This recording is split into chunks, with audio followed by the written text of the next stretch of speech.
Okay, Dani, how are you this morning? I'm good. How are you? Thank you for having me. I'm so excited to talk with you. I'm so excited to have you on the show. I haven't had this type of topic covered, and I'm trying to expand, I guess, you know, the categories, I guess, that I hit here on the show. But hmm I feel like financial education is an important conversation on so many levels. Oh my gosh, I just feel like we're all getting hit with, the financial situation, the current economic. hmm Do we call it a crisis? I feel like it is a crisis. Like, when I talk to people, I feel like it is a crisis. And then on top of that, you have so many people that are self-employed freelancers where hmm we don't have a stable, I'm speaking for myself, we don't have a stable Yeah. income, so our financial structure needs to look different. We also have so many people emerging from post-secondary education with huge amount of debt, right? And then on top of that, for us, for women, that's a whole nother conversation, Oh, right? let's start unpacking it. Yes. We've got Women and women of color. And I yes, I was absolutely. yes, Absolutely. Trans women of color, queer women. Yes. Yes. right? It's just layers and layers. And absolutely. Yes. Yeah, and so I do want to talk a little bit about that because, on top of the gender gap, the wealth gap, and then just like pink tax, we're not in a Yeah. society, like the society has basically been failing women, and so it almost just feels like we have to understand the way the game is played and then maneuver and figure it out to the best of our abilities, right? So we have so much to unpack. First, Yes. first, I'm really curious, how you got to this place as a financial educator, as a tutor. Yeah, how did you get to this point? I find this so fascinating. I hate numbers. I'm horrible with math, and truly find it it intimidates me. So when I see, especially women educating in finance, I'm like, girl, yeah. So how'd you get here? Oh my gosh. I think that my journey, just like all of us started from the beginning, right? Yeah. I came from a pretty humble background. I grew up in New York, right? So Mm-hmm. the pendulum from wealthy to, Right. underserved is quite large. There's a lot in between. And I would say that we weren't the most underserved community. My mother worked and but she was a solo parent. She had a really tough divorce that essentially, this is pretty much what led me on my journey. So she had a really tough divorce that essentially garnished her salary up until 6 months before she passed away. So for most of my childhood, she was bringing in $5,000 a year, $15,000 a year on the books, because 80% of her salary was being garnished. Because she had overdue taxes. My father had overdue taxes, and he wasn't necessarily working, and he also was MIA. So she was the responsible one, and she raised two kids. And my mother grew up in the South Bronx in public housing, going from family member's house to family member's house. To her mission in life was for my sister and I to have a consistent, safe, and stable living situation. So Mm, she did everything in her power to do that. And we lived in, beautiful places in great neighborhoods, but we were the poorest ones, let us right. say, with the Yeah. least amount of resources. Just whatever it took, we did it. Food stamps, or she was that was in between working, or it was just me knocking on people's doors at 5 o'clock, being like, "Hi, can I play with?" Who's my best friend, and her mom would be like, "Come on in," and I would just time it perfectly because I knew that chicken was coming out of the oven, So Oh, we just would get really creative, and we yeah. spent. But one of the jobs that my mom had, she was a bookkeeper, Okay. and she worked in a hotel at night. So she's a bookkeeper for the longshoremen. She did accounts receivables, account payables, but she had that traditional economic knowledge of being Right. like traditional economics is where, you pay yourself first and you contribute to your retirement and all of these things that you can turn on YouTube or you can turn on Yeah. TikTok and people are telling you to do. But the one thing that she wasn't grounded in was behavioral economics. And that's Okay. something that I really focus on because behavioral economics takes lived and life experiences and all of those circumstances that you were just talking about, whether you're a woman or, whether you are a person of color, whatever the case may be, it takes all of those, lived experiences into consideration and then identifies how then you're approaching your finances. So growing up, I would hear all of these things, and my financial literacy was pretty decent for someone who was in that socioeconomic situation with the resources that we had because she was this bookkeeper. So I always had a knack for business. I got into the beauty industry quite young. I was like 14, 15 years old. And before I knew it, I was 19 years old and I was managing, 2 salons in Manhattan. I always just had this curiosity. Amazing. That took me into education. And then in 2009, we had this little thing called a recession. And I had, I was in a really interesting place in my life. I was in a field education position. So I was considered to have these like accounts Mm-hmm. where I was responsible for their growth and their development, which, at 27 years old, it was a lot of responsibility, but it fueled me. I loved education on the professional hair side. And I was walking into a salon and I was a little early for my class. And there was a gentleman there and he was brilliant. The things that he was saying was blowing my mind left and right. And I'm like, what type of education is this? Who is this guy? Where is he from? And the one thing I loved about this salon is they were like, recession, what? Yeah. Recession, who? Like, Right. they didn't even bat an eye. They didn't even skip a beat with this recession. And I had salon after salon calling us up with great concern, closing, and I was just like, okay. But this one salon stood out. So as this gentleman was leaving, I picked my jaw up off the floor and I followed him into the parking lot. And I'm like, who are you? What do you do? How did you learn that stuff? Can I take you to dinner? And he was like, yeah, sure, no problem. And he was like, I'm a coach. And I'm like, oh, okay. And at the time, I thought that he was like a basketball coach. Like I had no idea what a business coach was. Like in 2000, I was 27 years old. Like I was Yeah. clueless, right? I had no Yeah. idea what a coach was. There was no maybe there was Instagram. There was like, I think there No. was Facebook at the time. There was like, it was not, but nobody was a coach on Facebook, right? Yes. Yes. It Yeah. wasn't the time for that. So I take him out to dinner and I'm like, I put my credit card down immediately. I'm like, I'm paying you. I need to know. So he starts to explain to me, a little bit about like what coaching is and how it drives awareness and how there's strategies and tactics and going into this whole world. And I sat there and of course, being the insecure person that I was at the time, I was like, you're an idiot. I can't believe you don't know any of this stuff. How come nobody ever told Mm. you this? Whatever. And I was so intimidated. And at the end of the conversation, he was like, would you like to become a coach one day? And I was like, oh, I don't think I was like, I don't think I'm that person, da, da, da, da. And he's like, well, there's different types. There's life coaches and there's this. And he's like, what's the hardest thing you've ever been through in your life? And I was like, well, actually, last year my mother had passed away and I had broken up. I had gotten out of a really tumultuous relationship, it pretty much within the same week. Yeah.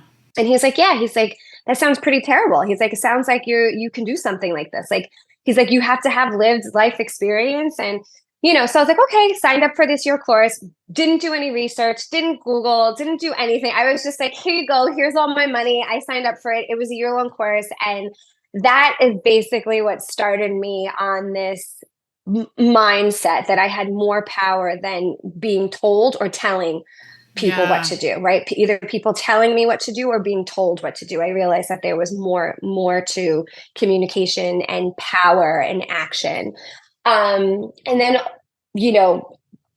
kept on with my career. I never necessarily I wanted to become a life coach, but at 27, people were like, I'm sorry, who, what? Like nobody knew what coaching was. And then this person who was just like, I was basically a disaster at the time, right? Like just total party girl disaster. Like I'm single, I'm free. trying to find my way in the world. That's around the time I met our mutual friend. Right, right. We have a mutual friend, Anna. So I just wanted to have a great time. But yeah, Yeah. nobody wanted life experience or life advice from me. Trust me. But I nailed down this business Yeah. experience. And I was like, but I know that I make business. I can help harbor growth in a business. And I knew I could do that. And I just kept, I had some business coaching clients on the side eventually. And I always kind of kept that up until and I kept on with my education journey. Eventually was national. I was regional, national, global. And then 2020 hit. Yeah. And I was working for a very big beauty company that I loved.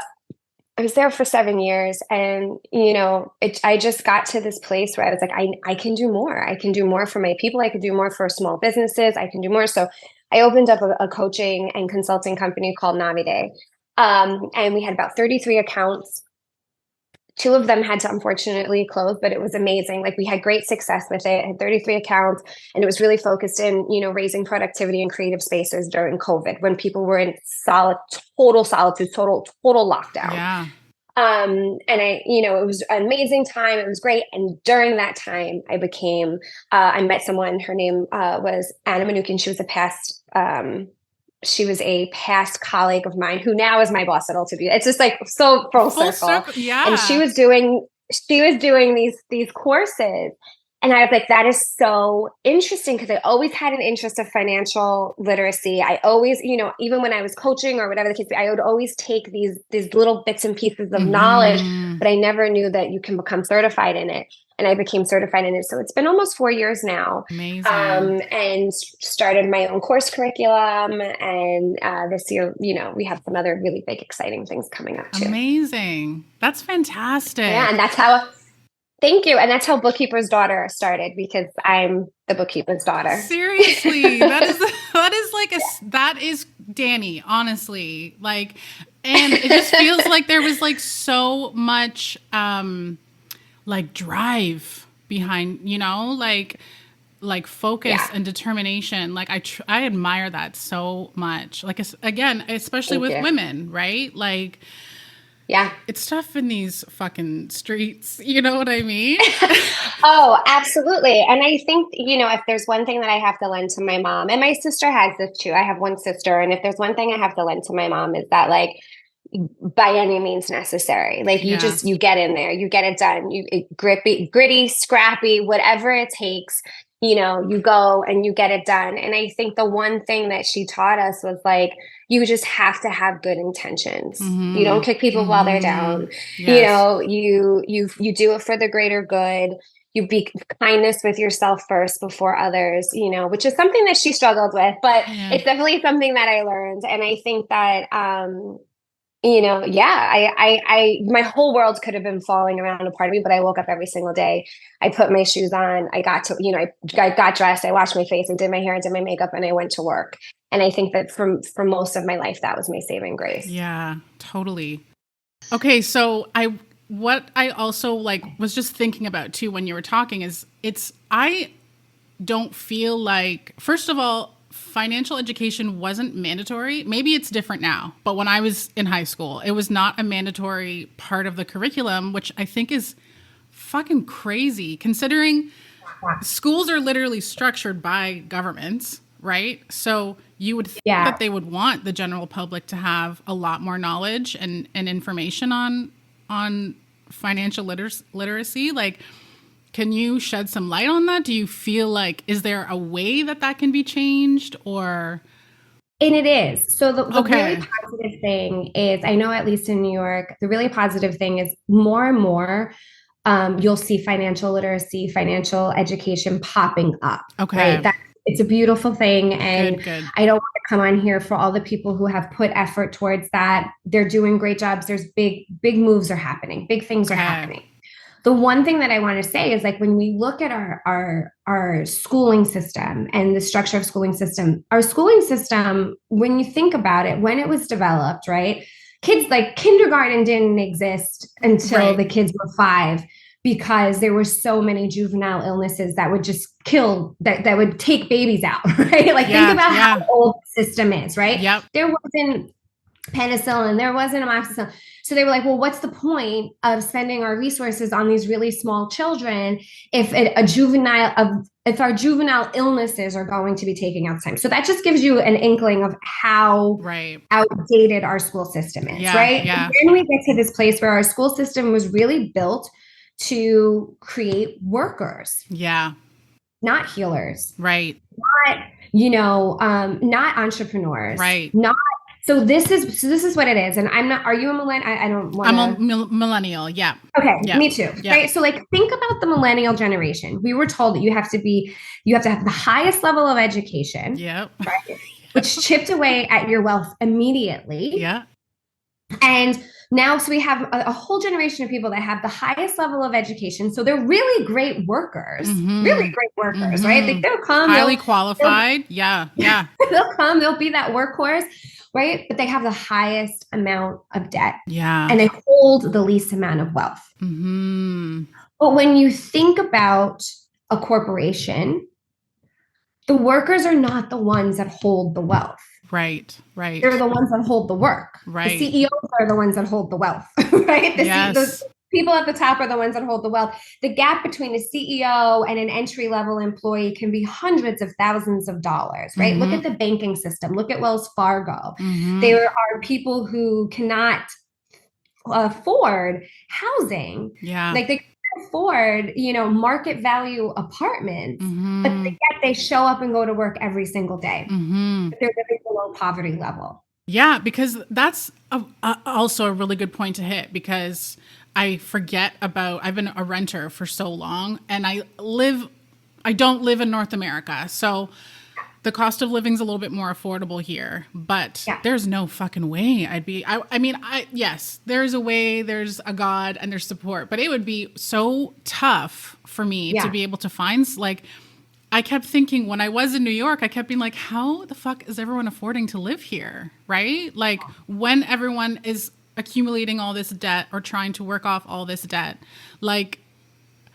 so what are some of the solutions then that people can turn towards? Because you do offer a number of courses as well as private tutoring as well. Yeah. Yes. Yeah, absolutely. So I think the first place that we all should start, and you don't have to take a course for this, and you don't have to take, my tutoring class. And if you'd like to, I'm more than welcome. I'm more than happy to welcome you. Is really identifying what your enough is. Right. Figuring out what your rich is. Like, Krystie, I admire you so much because you figured out what your rich is.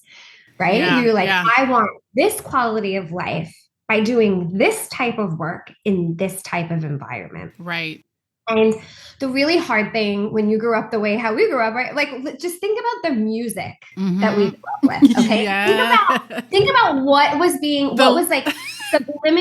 subliminally being pumped into our brains on a daily cash money. I'll never forget. So I was growing up, I was like, my idol, my queen was Mary J. Blige. Yes. Obsessed with her, loved her. I grew up in New York, hip hop, loved hip hop, whatever. Loved Mary. I'm going to use this one as example. Yes. Yeah. So there's a song. It's called I'm Going Down. In that song, I'm sure you're familiar. For those watching, if you've never, go on Spotify, listen to it right now. It's an amazing song. At the end of the song, she's like, I'm so sorry. I saw her in concert. She did this reunion. She did this tour with Nas. And I saw her in concert and she changed the lyrics to the song. She's like, I'm not sorry.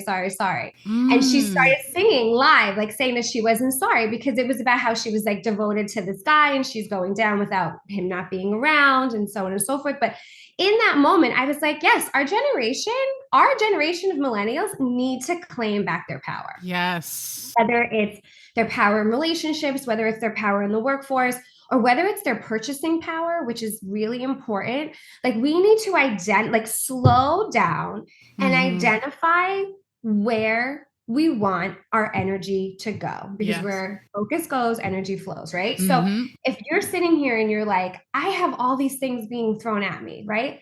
Identify what your enough is. What's your enough? enough? Where do you want to live? How do you want your life to look and feel and sound like? Like, take all the materialistic things aside, right? And I'm speaking from somebody who lives in one of the biggest cities in the world, who has, two homes, who, like, I have expenses, Yeah, right? yeah. Travels, whatever the case may be. But think about what you want, right? Because we were like, let's say, very simple, like an example of my enough. I live in a school district where we have amazing schools for our children. And I was in between doing a private school or doing a public school. And if we did the public school, we wouldn't get to do a second home, right? Right. We would have to stay in the city, do the public school because the second home wouldn't be feasible. Now, these are all like not problems. I would never look at this as a problem, and I don't want this to sound pretentious. But I said, listen, I never went to private school. I mean, I think I went to Catholic school for like 3 years of my life or something like that, but like first, second, and third grade or something. Yeah. I never really went to private. I'm not a product of private school. I'm a product of public school. I really do believe in the New York City public school system. I feel like it is entrepreneurial. I feel like it's specialized. And I feel like it offers more in many cases than what a private school can do. And I'm a product of that. And I believe in that. So you know what? We're going to put private school on the side, and we're going to see if we can get into our top choice public school. And then we have this opportunity to spend time in the country and in nature, because as you know, you were in New York this summer. Yeah. This nature is far and few in between. Yeah. And my child loves nature. So then you figure out, but that became my enough. Right. And that became my enough. We weren't in a situation where we were like, we have to do private, and then we have to. So you have to just identify what your enough is. Is your enough a 1-bedroom apartment, or is your enough a studio where you can live a little bit more comfortably? Is your enough, you identify what your enough is, take the materialistic stuff out of the circumstance. Once you've identified that, then identify what you want. What's your rich? Okay. My rich is waking up every day without an alarm clock. Loving what I do, loving the people that I like to be around. Eagerly 5, 4, 3, 2, 1, boom, out of bed, right? Like that whole Mel Robbins. Yeah. Right. It's like eagerly getting out of bed, eagerly making that cup of tea or coffee or whatever you drink, eagerly getting dressed in the morning, being excited about it, eagerly not dragging my heels. For me, that means a lot to me. Okay. And in those times when that had become not the case, that's when I knew that it was time for an exit plan. Okay. Right. So it's really about slowing down and identifying. And and at the core of all of that is contentment. It really is. At the core of all of that is contentment. You might be living in New York City. New York City might be your dream. You've made it. Now you're overspending. Now you're in debt. Now you're not happy with the job that you have. You're 500 miles from your family. You can't see them when you want to see them. You are not happy. But if you don't ask yourself what your enough is, you're never going to, you're just going to be that hamster on that wheel. It's going to, and then you're going to be chasing the next promotion or chasing the next bonus or doing this or doing that. And that's the point where your finances are fueling your life decisions, not your life decisions fueling your finances. Girl. Spirit is moving through you, pushing out that message. I freaking love it. Like, I want to talk about some of the courses and classes that you offer, because I can tell that you're just like a wealth of knowledge, guidance, information. And and it's not only that, it's also the energy that fuels what you teach that helps to empower people, right? It's such a combination thing. So I want to touch on what you offer, because I know there's like layers of value. You offer courses on financial psychology, right? So getting to the origins of our relationship with money, our belief system, right? And then you also offer financial education for freelancers. So people like me that are independently working for their own companies, their own businesses, to teach the proper skills, right? To really structure how our finances come in and go out, and put us and to invest also as well. And then you have DIY financial freedom. So can you tell me a little bit more about this? So there's usually very, very structured building blocks to financial freedom. Okay. Right? So the first one is protection, the types of insurances that you have. Then the next one is savings. The different types of savings? Is it an emergency fund? Is it a sink fund? Is it a fun fund? Is it FU money, right? However, is it your vacation fund? Long-term savings. Then you have, sorry, I'm getting stuck. Oh, then you have your debt, right? So then you get out of debt, you navigate that, and you can interchange them, right? You can bust out debt before savings. You can do savings before debt. I don't like to necessarily guide too much in that area because debt weighs on people. Yeah. Like it weighs on people. And when you think about moments of going back to old behaviors, sometimes debt does that, right? If you're an overspender, it's a very complex situation. I am an overspender. I've had a little part of my history is I have been in thousands and thousands and thousands of dollars of credit card debt, got myself out of it, got myself back into it, got myself back out of it, got myself back into it. So I have a pretty unique spin on debt. And I feel that sometimes it was necessary, and I'm grateful for every single penny, every single ounce of interest that I had to pay back because it's gotten me to where I am today. Yeah. But the fact that I can hold space for it and have gratitude for it means that I don't necessarily need to be there again. So, that's a part of the whole entire process. And we touch on that in financial psychology courses. And then once you once you're feeling good about those three areas, then we go to the fourth area, and that's investing. Okay.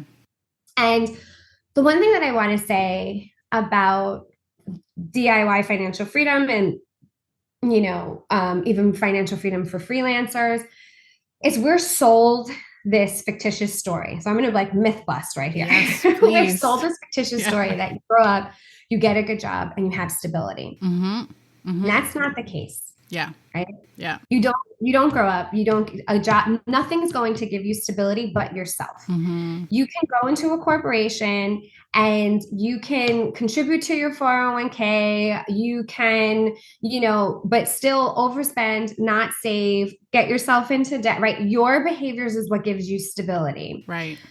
Talk about you go to you get a very important job, you get a great job, and you're going to have job security. No, we all know who's been on TikTok this week, right? I'm about to get ready with me as I'm about to get laid off. Get ready with me as I'm about to get laid off. Get ready with me as I'm about to get laid off. I have not felt more stable in my career when I had not felt more than when I had my own company, because I knew that if I needed to amp it up, then I sent out a newsletter. I made connections. I made more tea dates. I did this. I did that. If I needed to scale it back, then I just went deeper and I worked harder on my actual projects that I had. And so I was the one in control. Yeah.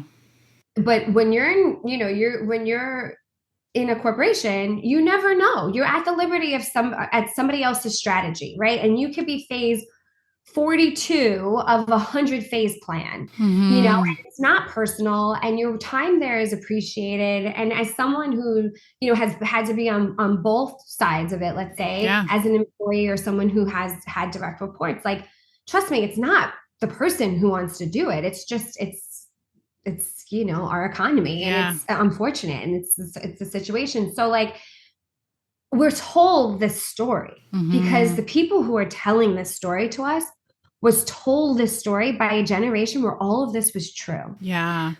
So our parents as millennials, these are our working years, right? And our parents as millennials were boomers, right? So, and their parents were builders. And as builders, my grandmother retired from Pfizer. My other grandmother was a seamstress and she retired from. So it's these people were seeing their careers out in these big corporations. But, as time has gone on, go to an office building, stand up, tell me how many 62-year-old people you see walking around. You just don't. Tell me how many 52-year-old people you see walking around. So I think these are all things that we need to think about. So whenever someone has the curiosity to be an entrepreneur, I'm always follow that ping. This is what this world needs. Yes. And you can structure it, and you can have a sustainable financial future. And it's so simple. It's so as simple as opening a brokerage account. It's so simple. And yes, you can do it, and you will do it. You just need the information to do it. Oh my gosh. I feel like you're empowering me right now. You're everything that I need to hear. It's truly like I need to hear it because I have been getting in my head, right, with current situation. And it's hasn't been as busy as I was during the summer. I've definitely seen like a little bit of a drop in clients and stuff. So I get into my head and then I get frustrated and then I'm like, okay, what do I need to do? Like this conversation could not be more divinely timed. Like truly, I'm curious about financial psychology. And like, what do you feel like some of the more, I guess, harmful habits that maybe we take on? I know a lot of it does come from our parents. Like my parents definitely had that kind of lack mentality and like really, and I don't come from wealth. You know what I mean? Like, we don't have like working class parents. My father was on a military salary. My mother went to college when I was in elementary school to become a nurse. So it's not like we had huge dollars come in, but I always admired them because they put us through all these sports. They made sure we had a good life, you know, but I know that money was typically the root of some of the conflict or problems and stuff in the household. So I know I carried some of those beliefs on. So what do you feel like some of the more, I guess, harmful psychological habits that we maybe take on? I love this. This is a perfect segue. So the biggest question I'm going to ask you, I'm going to use you as an example. So was it enough as a child for you? Was it enough for you? What your parents were doing, their efforts, their finances, like, was it enough for you? For me, yes, it was. I think empathically as a child, I just felt bad that they like seeing them struggle. Yeah. Because it's their mental construct. Yes. Right? They were like, we don't have enough. We don't have enough. We don't have enough. But when you take away facts don't have feelings. Right. So when you look at the facts, there was a roof over your head. Mm-hmm. Played sports. Mm-hmm. You had a joyous life. You had opportunity to spend and bond with your family. Yes. When you think about all of the things that fulfills us as people, and we take away the mental constructs, your parents did that and more when it came to checking the boxes. Yeah. Yeah. And that right there is identifying you're enough. Hey. So when you're in your head about things, mm-hmm. what it starts to do is it starts to chip away at all your hard work and it starts to make your not enough. But if you look at it and if you pause and you're like, okay, I am checking all of my boxes. Mm-hmm. I'm doing a great job. Mm-hmm. Like I had more clients this summer. I have less clients now. Maybe the universe is freeing up some space for me to be more creative. Yes. Maybe I need to pick up another project. Maybe it's time that I dive deeper into my podcast. Mm-hmm. Maybe it's this, maybe it's that. Right. Yeah. So it's really space is a beautiful thing. Mm-hmm. Space is a beautiful thing. Just like busy is a beautiful thing. Yes. Space is a beautiful thing. Yes. And I think that what happens is we become so disconnected mm-hmm. from space mm-hmm. when we have fear. Right. And fear and greed are the two most prominent feelings when it comes to financial psychology. Okay. When you think about fear mm-hmm. and how debilitating it is mm-hmm. and how torturous it is mm-hmm. and how detrimental it is to our enough, you start to say, well, maybe I shouldn't have so much fear, right? And then you start to think about this, but also too, like everybody, like I'm the poster child, right? Therapy, coaching, spiritual teachers, like some people need none. I needed it all, right? Yes. And I'm so grateful that my path had led me on this way because I don't care what anybody says. Yeah. You have no control over your outcomes. You have no control over your financial outcomes. I can walk outside today, pick up a winning lottery ticket off of the street that somebody dropped by accident. Or maybe the person was like, this is a winning lottery ticket. I don't want this money. Put it on the street. And it was meant for me to pick it up. And I could be a millionaire. Yeah. That has nothing to do with my behaviors, mm-hmm, right? Mm-hmm. It has all to do with the universe or whatever you believe in, right? Spirit. Right. Universe. It has all to do with this divine intervention, this soul contract, this path. Mm-hmm. And I think that that's when it comes down to what I was mentioning earlier, like just keep your intentions clean, keep your intentions pure. Yeah. You know, keep be foresighted, think about the future and keep moving in those directions, because a part of it is spiritual. A part of it does lend to trust and belief. And if your parents, and I'm using them as an example because you used an example, I don't mean this in a negative way. This is with all respect. If your parents had a little trust and belief, or more trust and belief, like we are doing enough, we are doing enough, we are doing enough in those moments, it probably would have been a little bit more present. Yeah. Mentally. Right. And that's the goal of that's one of the benefits of financial literacy. It's enjoying what we have when we have it. Right. Ending what we can when we can, right? And pulling back, and when you don't have, when you have times when you have a little less, being okay with that space, right? Like I'm okay when I have a little less work. I'm okay when I have a little less money. I'm okay when I have, right? And being okay with it. So I think that financial psychology I can take this in so many different directions, but using you as an example is like, now that you've identified this, they call it like money scripts, financial scripts, right? So like now that you've identified this like imprint that you've had from your parents and you see it show up, this awareness is an opportunity to start to shift the pattern, because it's really important to identify your patterns. Okay, when I have X amount of clients, I've noticed that my response is this. Then my action is that, right? You start to see these patterns, and it's real. And if you're not present, you're not going to see them. Before you know it, you're going to be on the other side. You're going to be like, oh, I've been like this for 6 months. What's been going on, right? It's really about slowing down, identifying the patterns, and figuring it out. But the financial psychology classes, it's really about, exactly that. It's about identifying what those behaviors are, what those patterns are, and learning to break and shift them so you can have new outcomes and new results, and you can live life a little bit lighter and a little bit freer. And the whole purpose of doing this is really to add lightness and freedom to people, right? And no, you don't have to be a bajillionaire. No, you don't have to have the mansion and the yacht, but the goal is for you to walk around feeling like you do, right? To walk around with that expansion and being like, this is enough. Like, I am good. So some behaviors that, we talk about are like something called like mental accounting, right? Where you're sitting here and you're like, okay, mental accounting is a behavior where you're like, okay, I have this amount of money coming in. If I spend this and I add that, and then I have this in my savings and right? So we've all done that. So in those moments when you find yourself doing like a mental accounting, just pause, ignore, and set a date to sit down and do your budget. Okay. That's all you got to do. Okay. So I'm like, you're sitting here, and at times I have become very obsessive with this, right? Like I have $500, it's very easy as a freelancer to do this. Okay, I have this check coming in. I have these appointments next week. I have this, I have that, my Stripe, whatever your thing is. So when you find yourself doing that, just make time, sit down.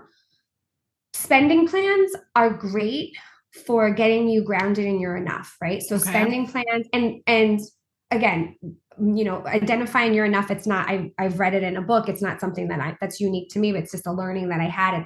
There's so much information out there that goes beyond this conversation. And I can also just let you know, I could give you like a reading list of great books if anybody is interested. Yeah. So spending plans are really important, and they're really empowering. So you can call them a budget, you can call them a spending. I like to call them a spending plan.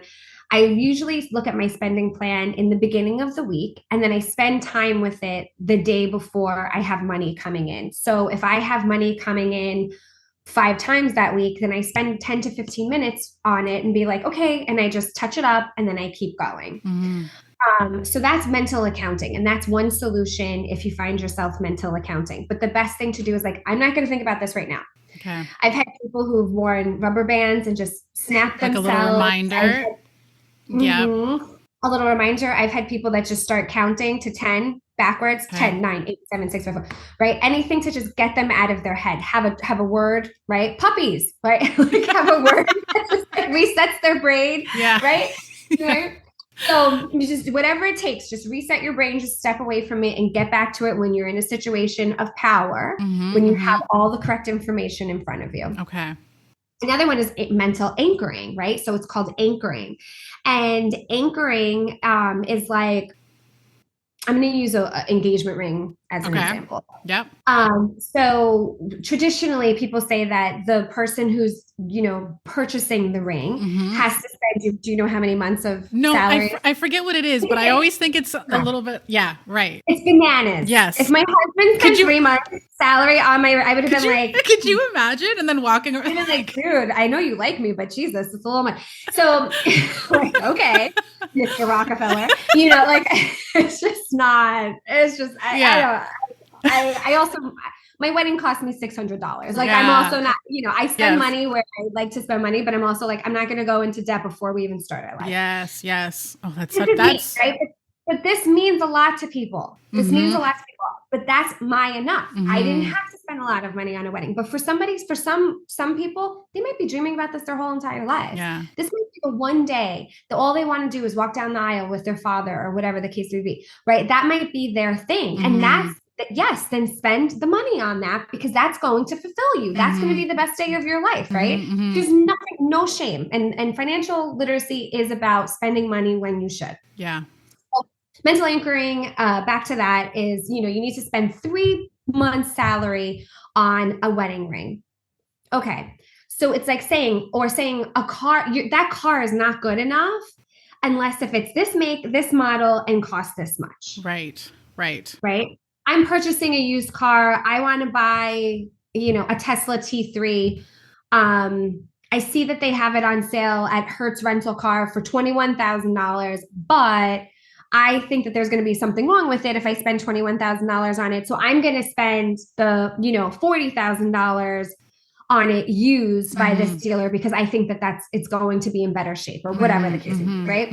So, it's really about like in your head thinking like you have to spend this much, it has to cost this much in order for it to hold that value. Right. That's not true. You can be a savvy shopper.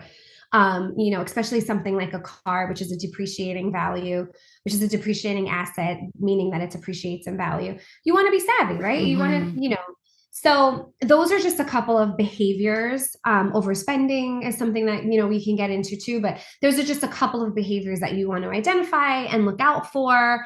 And, there are solutions to stop. And the one thing that I do want to say is that I mentioned it before. I was like, therapy, spiritual hero, coach, whatever the case may be. There are times where you independently try to learn something and it's really hard for you to undo those behaviors. And if it feels debilitating and if it feels like a little too much, there are many, many very skilled financial psychologists. There's many skilled therapies that can take you through this. And there's nothing wrong with that. Like there's absolutely nothing wrong with that.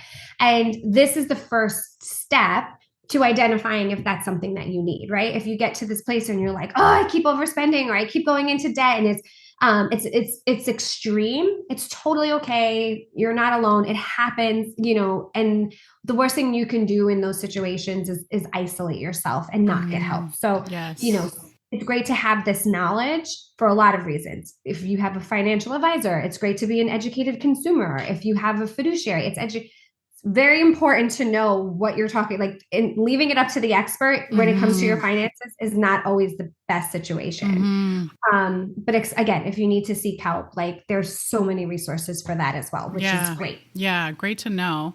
I'm very curious to what your thoughts are specifically on like financial empowerment for women. Because I also think too, part of what we generationally carry is that finances were strictly left to the men, right? At one time too, it was like a solo income family, but women have come a long way in terms of being able to manage their own resources, make their own investments, But what kind of advice would you say or maybe little tips to share to help empower women to get on top of their finances or feel empowered to make their own money moves, right? I love this conversation. Do you have another hour and a half? So I'm going to try not to be so long-winded because I get really passionate talking about this. But I think the number one thing is your dollar has purchasing power. Right. I don't care who you are, where you came from, your dollar has purchasing power, and your feelings are valid. Your lived experience is valid. Your ancestors' lived experiences are valid. And I don't care what anybody says, they're there. Yeah. So acknowledge it. Yeah. Acknowledge it. Yeah. I think just because something's there, it doesn't mean it has to hold you back. Meaning, true. Yep. so get a greater understanding of what your purchasing power is, right? So very blanketed investment advice is people are going to say to you, if you want to see a return of investment on your stocks, it's great to invest in like the S&P 500. So the S&P 500 stands for Standard & Poor's 500, and it's a list of 500 very high performing companies. And what they do, it's a mutual fund, and what they do is they rotate in and out companies that are just performing at a certain level. And if they drop below a certain level, then they rotate in another high performing company. Okay.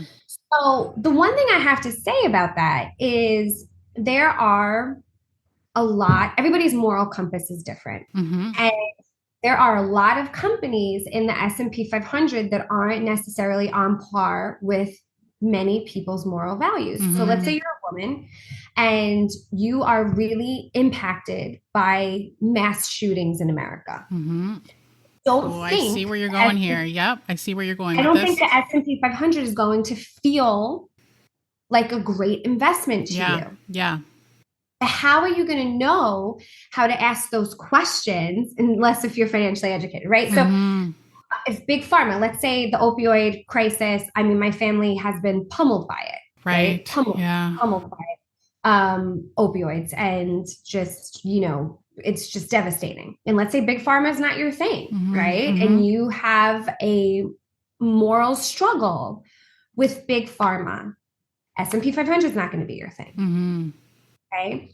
So really becoming strategic and mindful about where you put your money. Now, and there's also no shade, right? Like, you might be like, no, I'm okay with investing in the S&P 500, even though I hate Big Pharma, even though I hate ammunition, and like, I'm okay with it because it's going to afford me X, Y, and Z. And I'll spend my time, my efforts in other areas to help, against X, Y, and Z. And everybody doesn't have to, but for those people that really don't feel good about it, then I like to encourage, like, your dollar has purchasing power. You're a woman of color. You're a woman, just a white woman. You're, a trans, whatever type of woman you are.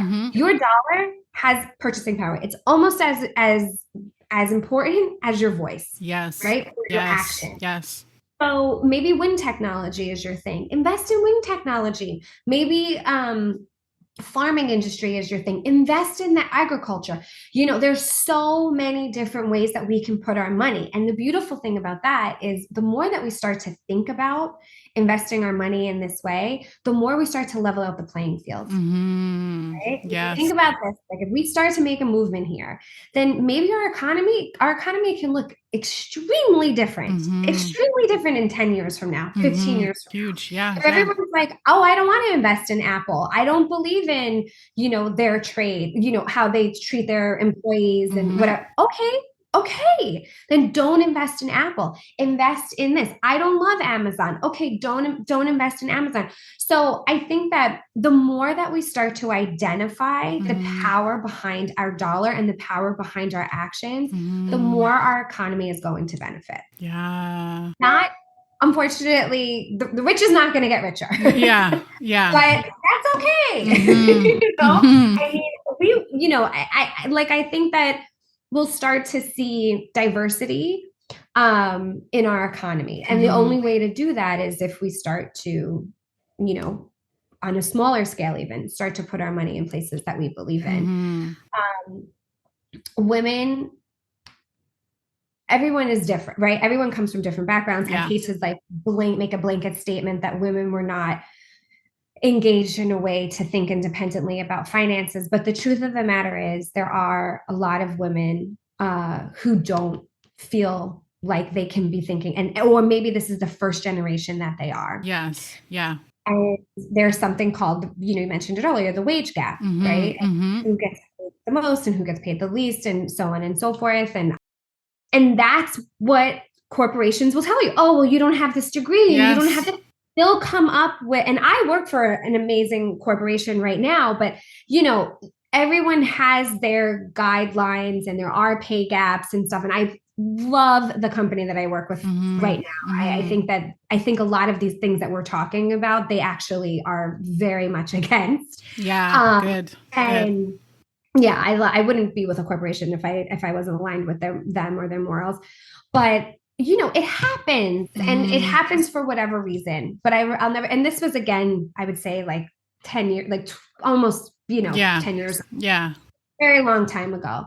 And I'm not saying that it doesn't still happen, but I remembered not walking away thinking, oh, it's because I'm a woman, because nobody's ever going to say that to you, right? If I went to HR that day, they're not going to be like, oh, it's because you're a woman, you make it. No, they're going to be like, well, they probably have higher degrees than you do, or different experience, or whatever the case may be. So I always say, when negotiating your salary, just go $10,000 above that and then add tax, right? Like, just go, obviously do your research and see what's comparable, what people are getting paid. Go online, go on Glassdoor, ask questions, do these things, but definitely, if you really want a job, like, definitely don't discount yourself, because you're not even doing that company a service by doing that. Don't discount yourself, because then what happens is you become resentful and you're not making ends meet and you're working harder than you're getting compensated, and and you always want that value. And this is also a financial literacy thing, but you want, like, the value that you put on the money and the value that you put on the work to be pretty, if not balanced, where it's like in the way that you value the work more than the money, but you still get paid decent, you still get paid great, but you want to make sure that that value is of equal, right? Yeah. I get paid well for what I do. That's what we want. That's the feeling that we want when we go in, and that's different for everybody, right? Yeah, some people are like, oh, I'm good with this, and some people are like, I need more. And it's very personal. It's very, very personal decision and feeling, because it's your feelings and they're valid. If you're feeling it, it's there. Yeah. I just have to say, just before we started, and I asked you your sign, I know this is the witchiness coming out in me. Yeah, but when let's talk about this. I love this stuff. I'm like, I'll tell you my human design. I'll tell you my.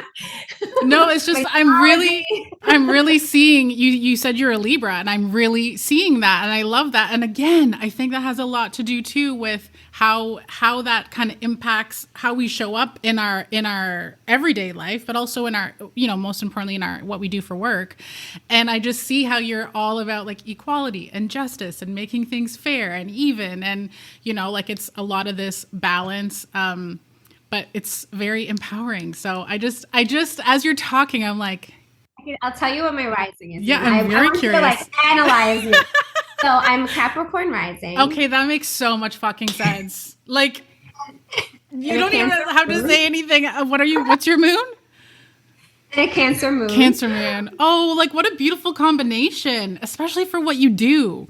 Because, like, Capricorn is, like, so determined, like, let's get shit done. And that's your rising sign. So that's truly what your personality is. And then your Cancer moon is, like, all about the heart, the home, like, stability. That's, like, huge, like root chakra energy, right? And that's, like, which is where I've had to do the most work, I have to tell you. Yeah, true. Well, but I mean, but even in how we look towards, like, how you are looking towards helping people create their structure, their base, their foundation, like, that's so fueled by your Cancer energy. Oh my gosh, that's so crazy. See how great astrology is? I'm on the right path. Absolutely. Okay, so I want to ask about investing, like, because I feel like sometimes there's a little bit of, I don't know where we're at here. I won't keep you for too much longer, but when it comes to investing, I think that can be a little bit intimidating for some people, because people think they need a large amount of money to start to invest in things. So what perhaps are some baby steps that people can take? Yeah. Okay. I love this. Yeah. So you don't need a lot of money. You need $0 to open up a brokerage account. $0. The way how you open up a brokerage account is really simple. You can go on, if you have, like, a Chase Bank account, you can have a brokerage account there. Mine is with Schwab. There's Vanguard. There's Fidelity. There's so many different accounts that you do. What you want to do is, whenever you're opening up a new account, I like to go on something called Nerd Wallet. Okay. And I always look for, like, the most competitive interest rates and fees, because you want to be a smart shopper, and the power is in your hands, right? It might be, a 0.5 percentage or, a $15 fee, but $15 in your pocket is $15 in your pocket. Yeah. Like, why are you giving it to anybody else? Yeah. So, I really love just having everything in one place. For me, that feels good. So, right. My Roth IRA, my Roth 401k, my Roth IRA, my traditional IRA, and my brokerage account is in one place. But you can have it in multiple places. So you go on, you open up a brokerage account, and what you do is you put money into this brokerage account. And then what you would want to do is invest that money. Okay. So you're going to see a bunch of things. There's going to be like, oh my gosh, there's so many. So there's all these like stop limits and calls, and there's so many different terms on there but in the beginning, you don't have to learn really about any of that. What you need to do is you need to open the account and you need to call customer service. Okay. And you need to ask them how to ask them to walk you through the website, because everybody's website's a little different. And I know if you're coming on and you're starting, you can most likely navigate it on your own. I've never had to call customer service to navigate it on my own, but I've also had to study for my SIE exam and stuff. So a lot of these terms for me are not super foreign once I started to invest. Right. Prior to that, I wasn't investing. So I'm coming with a little bit different background, but if you don't know anything, you want to start from the beginning. What I recommend is opening up a brokerage account. You could do it with $2. Like, you don't even have to have a lot of money. And then what you want to start doing is you want to start investing. So there's something called dollar cost averaging. And that is when you are consistently investing in the same type of stock or the same type of mutual fund on a consistent basis. So this could be twice a month. This could be once a month. This could be once every 6 weeks. So instead of let's say you got a new client, you're a freelancer, you got a new client, and you're like, oh, I wasn't expecting having this, chunk of change come in. I want to take half of it and I want to invest it in a stock. I want to start getting it into the stock market. What you could do is let's say it's $2,000. What you could do is you can take that $2,000, and instead of purchasing $2,000 worth of that's one stock on that day, is you can do, $250 or $50, whatever the denomination you want it to be, and invest little by little into this stock, right? On a consistent basis. And that's called dollar cost averaging, because the one thing you need to know about the market is that there's no guarantees. There's no guarantees that the stock is going to have a return of investment. There's no guarantees. I don't care what anybody says. I have an advisor. He's so smart. He puts my money in great places. Yes, you can speculate, but that person by law cannot tell you that you absolutely will get this amount of money by this date. That's just, if somebody does tell you that, hang up the phone, run away, you're done. Yes. Yeah. Right? So that's the goal with the stock market. When you think about the stock market is a gamble, right? Because it's not guaranteed, right? It's a gamble, but it's a gamble in a way where there are certain stocks like the S&P 500 that perform pretty consistently because of the strategy behind it. Like what I said before, rotating those stocks in, or something like an Amazon or an Apple, they have the track record where they've performed pretty well. Yeah. So that's where you want to put, when you go to investing, I say, make sure your protection is in place, make sure your savings is in place, make sure your retirement is in place, and then you move on to investing. Investing should be like, okay, I have extra. I'm going to put my money there. I'm okay with losing this money. I'm okay with making more money with this money, but I'm going to put it there. Let's say you don't have your savings or your, protection or any of that stuff in place. Then what I would say is, as a freelancer, I'm going to speak to you as a freelancer. Of course, yep. As a freelancer, start to ideate on what you want your retirement to look like, right? So let's say, you are doing your taxes and you want to be in a different tax bracket. Okay, wonderful. What you can do is you have up until like April 15th to open up a traditional IRA, and you can put up to $6,500 in your traditional IRA, and that will bump you into a different tax bracket, and hopefully you would have to pay less taxes, and it's a little bit of a write-off, and so on and so forth. Or if the taxes are not a thing for you and you want to be able to have a tax advantage retirement strategy, then maybe you would do something called a Roth IRA. So a Roth IRA is where you pay taxes on the front end, but you don't necessarily pay taxes on the back end. Okay. And when you think about taxes, our taxes shift, right? Like what our tax bracket is now can be totally different when it's time for retirement. So it just gives you a little bit of a clearer picture of what you would anticipate coming in and out. And those types of plans, there is a penalty if you touch it before retirement age. And, you would be safe. So I always say, like, what you put in there, try not to overextend yourself. So if you have a behavior of overspending, sometimes you can overspend on your savings and you're like, I can put $500 away. Yeah. And then you're living such you have no space to breathe throughout the month. And you're like, oh, I have to charge credit cards, right? Or something like that. So really build a spending plan that's flexible and that moves with you. Okay. Investing is fun. So what I like to do with investing, and I can spend hours on this, what I love to do with investing is I look at it as not a serious strategy for me, because I don't have currently right now, I don't have enough in my retirement. I don't have enough in my savings where I'm like, oh, I'm going to throw, $500,000 into my investing account. Right. So I look at it as like, it's expendable money. I can get in there, I can get out. So what I love to do, and I do this for hours, it's terrible, but I just start things that interest me, like, agriculture, wind technology, cannabis, like things that really interest me. I go and I start to Google and I start to look at their ticker numbers, and then I start to see what their stock and how they've been performing. And then I'm like, okay, I'm gonna go here and I'm gonna go there. So it's really, you can do a deeper dive based on your interests, and that's really kind of where my stocks are, but everybody's different. And you do the S&P 500 if that's something that you're looking to, there's so many different ways to do it. I hope that answers your question. No, oh my gosh. Like I can't wait to re-listen to this when I'm editing it, because I feel like I need to take notes at the same time. I want to ask really, really quickly, tips to help educate our kids. I'm not a mom, but I have so many friends that have kids, and I just feel like that can be something that could be fun, so that we're not looking at money as like a chore or like dread, or you know what I mean? So what kind of tips do you have for that?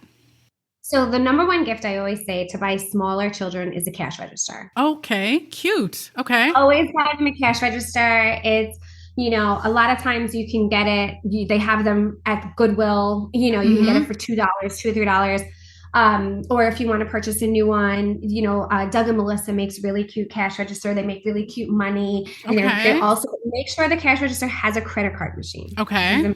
Okay. So make sure the cash register has a credit card machine. At a very young age, start to talk about the difference. I'm laughing because I took my daughter to the bank machine yesterday, and I realized it was the first time, because I never use cash. I don't really use cash often. I took her to the bank machine yesterday because I wanted to tip out my cleaner for the holidays. And she was like, wow, this is a really cool machine, Mom. She had no idea. She's like, it just gives you money? I'm like, well, we'll get into that too. Yeah. So anyway, but yeah, as I'm talking about this. So from a very young age, I'm talking 2 years old, 1 year old, very, very young. The younger they are, if there's coins, they can put the coins in their mouth. So you want to make sure that they don't have the coins. Right. At a very young age, buy them a cash register. You can go to Goodwill, whatever the case may be. Start to talk to them the difference between credit, debit, cash, credit, debit, cash, credit, debit, cash, credit, debit, cash. And then as they get older, what I love to do is with her, I like sit on my phone, and when I move money from my checking account to my savings account, or when I move money from her checking account to her savings account, I have her do it on my phone. She presses the button. Okay, this is, you're paying yourself first. So let's get on our Chase app or Bank of America, whatever bank you have. And I say, okay, press this button, type this number in, transfer the money. And now that money is in a place, it's a safe place. You're not going to want to touch it. And I start to kind of explain in that way. Go to the grocery store with them. Love going to the grocery store with her. I love telling her, okay, I give her physical cash. I say, you have $20. There's something called tax. I explain tax. I explain the $20. I explain what it is. And then it is a hard stop, right? So if she doesn't have enough money for what she's supposed to purchase, that's okay. You can save up for it. We can come back next week. Let's talk about how we can get the money. The really hard thing is not doing oh, it's okay. I'll throw in the extra right? Because that kind of takes away. Like you want them to start. So my daughter's 5 now. So so the games can become a little bit more sophisticated and you can go there. I think, the other thing is really start to identify the feelings that they're attaching to monetary things, right? We just came off of holidays. We just came off of Christmas. And I noticed that, my child was very excited with Christmas gifts. And I don't want to like kill the Christmas spirit, but I also don't want my child to like consistently swing from the happiness tree of like, I want more, I'm getting more, I want more, I'm getting more, I want, so there was a lot of emphasis on how good does it feel to be with grandma and grandpa? How good does it feel to be with Aunt Coco? How good does it feel to be with daddy? How good does it feel to be together? I love hanging out with you. Like really just shifting the conversation from being like, mommy doesn't have work today. Like, this is so cool. Like we get to hang out with each other all day. What do you want to do? And really start to shift and start to shine a huge light on the enough, right? This money fuels this time together. Like I have to work, but I get to do this with you right now. And that's really, really special. And and really start to identify like why we do things. So those are just some fun. That's great. Like I could go on. I could talk about this for another hour, but those are just a couple of fun things. I love that. No, thank you so much for sharing. Okay, so you're based in Brooklyn. No, I live in Manhattan. Oh, okay. So New York. New York. Yes. So do you do like is there live events that happen, like speaking things that people can, because I know you offer virtual classes, courses, teachings, but is there also in-person events and stuff like that people can? Yeah. So quarterly, what I do is 4 times a year, I release my calendar. So there's like a winter calendar. There's what comes after winter? Spring. Spring calendar, a summer calendar, and a fall calendar. It works out to be every 3 months. Okay. And I release new classes. Some calendars are more robust than others. Sometimes I could just do, with my scheduling and whatever else I'm working on, I can have a more robust calendar. Sometimes I have to scale it down. This winter, because I am focusing on an online course, a transformational financial course, because I'm focusing on the development of that, it looks like I'm going to have maybe 1 to 2 engagements this winter, but then in the spring, we'll have more. Beautiful. So, okay. And the main link, because you're on TikTok and Instagram and your website, I'm going to leave all the links in the show notes and everything, but what's the best way for people to get in touch with you? To get in touch with me, I would say probably my email. Okay. Yeah, I would say my email, Dani@DaniDarmanin.com. Beautiful. It's the best way because then I can get you on my mailing list. And then I can, when I have a newsletter or something I can send out. And then also to like show me, like, I just love hearing from people. Yeah. So feel free to email me. I can get you on the email list, or you can go on my website. It has my email there. It's just DaniDarmanin.com.